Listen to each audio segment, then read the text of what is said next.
अस्सलाम वालेकुम। Syed Ghazanfar Abbas, diabetes educator, Almunira diabetes and community health centre Narowal के official channel sugar hospital Narowal से मुखातिब हूँ।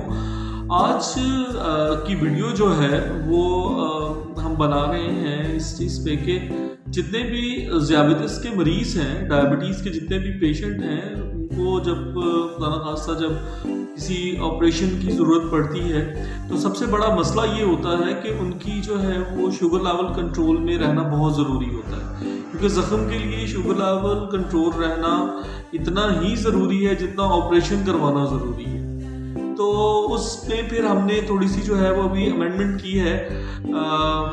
अब जितने भी पेशेंट जिनकी हम डायबिटिक फुट सर्जरी, जिनको ज़ख्मों की वजह से पैरों में ज़ख्म हो गए, हाथ में ज़ख्म हो गए, तो उनकी हम सर्जरी तो ऑलरेडी हम कर रहे थे, लेकिन अब हम जो है वो जनरल सर्जरी की तरफ भी जो है वो रख रहे हैं, जिसमें गायनी भी शामिल है।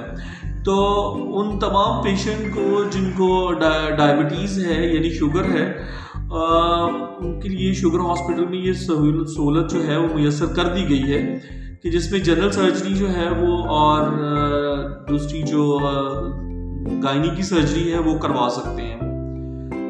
बाकी हॉस्पिटल्स में और डायबिटीज़ सेंटर में फ़र्क ये होता है कि जो डायबिटीज़ सेंटर होता है यानी शुगर का जो हॉस्पिटल होता है, वहाँ पे सर्जरी करवाने से जो है वो सिक्योर सर्जरी प्रोसीजर होता है, क्योंकि शुगर लेवल कंट्रोल किया जाता है। उसमें सबसे ज़्यादा ज़रूरी चीज़ ये देखी जाती है कि पहले पेशेंट को रख के उसकी शुगर कंट्रोल की जाती है और फिर सर्जरी करवाई जाती है। सर्जरी के बाद फिर शुगर को कंट्रोल रखना ये जो है वो बहुत ज़रूरी है। तो शुगर लेवल को लिमिट में रख के ही एक सिक्योर सर्जिकल प्रोसीजर किया जा सकता है।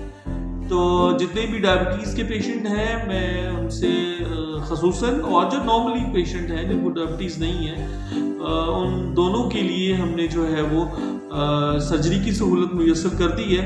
तो जितने भी हमारे पेशेंट डायबिटीज़ के हैं वो इससे बाखबर हैं। बहुत शुक्रिया। इंशाल्लाह अगली वीडियो में हम कुछ डायबिटीज़ की जो हमारी सीरीज़ चल रही है, जिसमें हम आज तक ये बता चुके हैं कि शुगर क्या है और शुगर की अलामात क्या होती हैं, किस तरह से एक डायबिटिक पेशेंट को अपना खाना करना चाहिए, डायबिटीज़ की जो हमारे मरीज़ों का रुझान है शुगर के बारे में वो कैसा है और कैसा होना चाहिए, और जदीद तर्ज़ तरीका क्या है शुगर के इलाज का।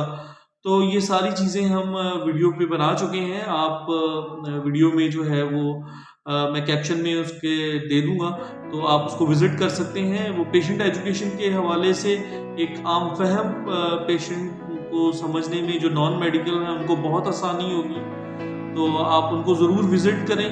और अगर कोई आपको प्रॉब्लम